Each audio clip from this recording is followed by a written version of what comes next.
probably shouldn't be holding this microphone.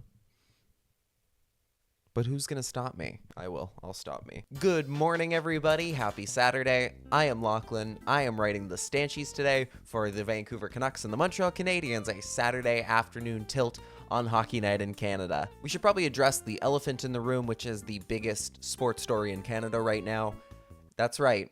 Lukas Reichel, a Vancouver Canuck. The Canucks are obviously decimated with injuries since the last time we did one of these videos. Teddy Bluger is out. Philip Hedl is out.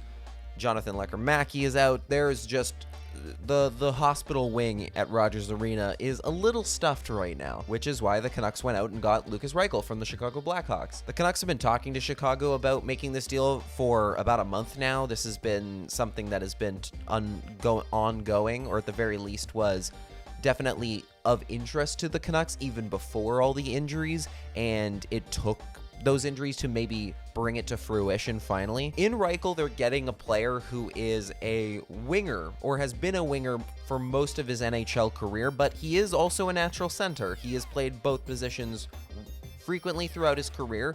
Chicago, however, mostly used him as a winger and would drop him into center roles when necessary or needed. The Canucks don't have the luxury to pick where Reichel goes. He's very much going to center. The Canucks center depth is depleted completely right now, with Max Sasson, Aatu Räty, Nils Zaman being your three of your top four centers. You kind of need another body to fit that role right now, especially in your second and third line. Now, there are definitely things that Lukas Reichel needs to work on at the NHL level. There's a reason that Chicago, despite considering him one of their core draft picks not all that long ago, have given up on him so quickly, and that's because he just hasn't been able to adapt himself to the NHL level on a consistent night-to-night basis. And in Vancouver, he won't have the time to work on those things. He's going to just be thrown into the fire, and he's going to have to learn on the job. Now, the good thing for Reichel in Vancouver is that he's also not going to be placed under the same amount of pressure as he would have been in Chicago, being such a high draft pick for the Hawks. In Vancouver, he's not going to be expected to carry a team in any way. He's not going to be expected to be part of a core.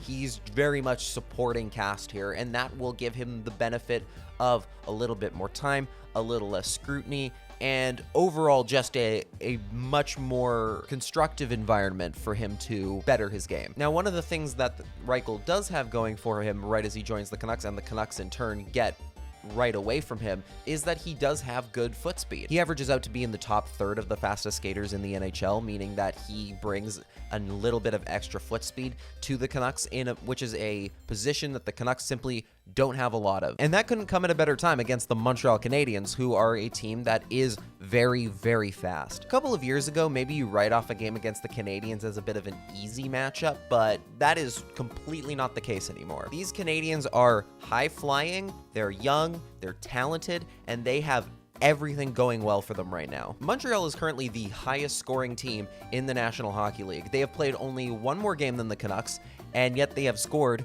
10 more goals than Vancouver in that time.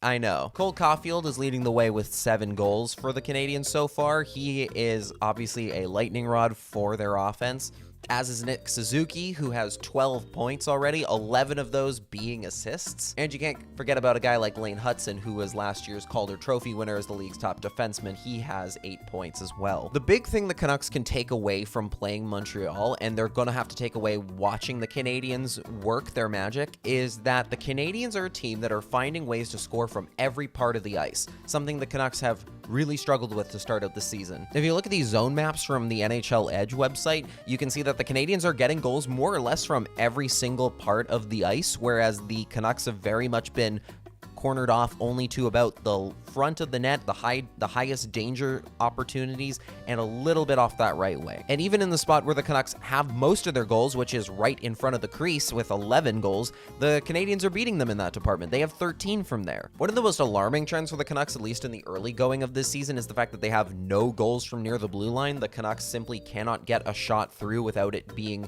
deflected in front, and there's been a lot of shot blocks that they had to deal with, certainly, but at the same time, you want your defenseman, especially a defensive group that has Quinn Hughes on it, to be able to get the puck cleanly through to the net more. The Canadiens, for their credit, have already 4 goals from that part of the ice. So if I'm Vancouver, the 2 things I'm looking out for in this game is trying to get goals and shots from a wider variety of spots along the ice. That is going to be, I think, crucial against a team like Montreal, is forcing them to work and not necessarily letting them get into specific lanes and ISO in on certain parts of the ice, knowing that that's where the Canucks are getting all their goals from. They just simply have to shoot more from every possible angle, which leads me to my last point with the Canadiens, which is that you have to be very careful about letting odd man rushes go with this Montreal team. They are far too dangerous, especially with the shooters they have on that team. The Canadiens are definitely a much faster team than the Canucks. They're one of the few teams that can make a team like the Oilers concerned about giving up odd man rushes going the other way and counterattacks.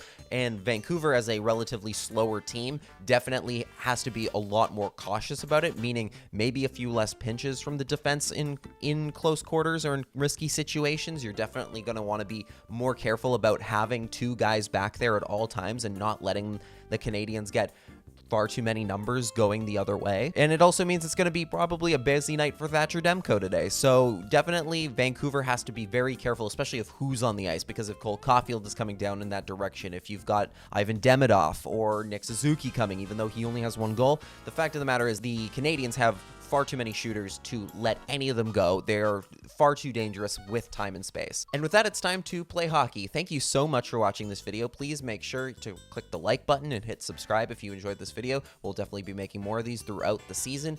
And make sure to read the Stanchies after today's game between the Canucks and the Canadiens at 4 p.m. We'll see you over at CanucksArmy.com. See ya!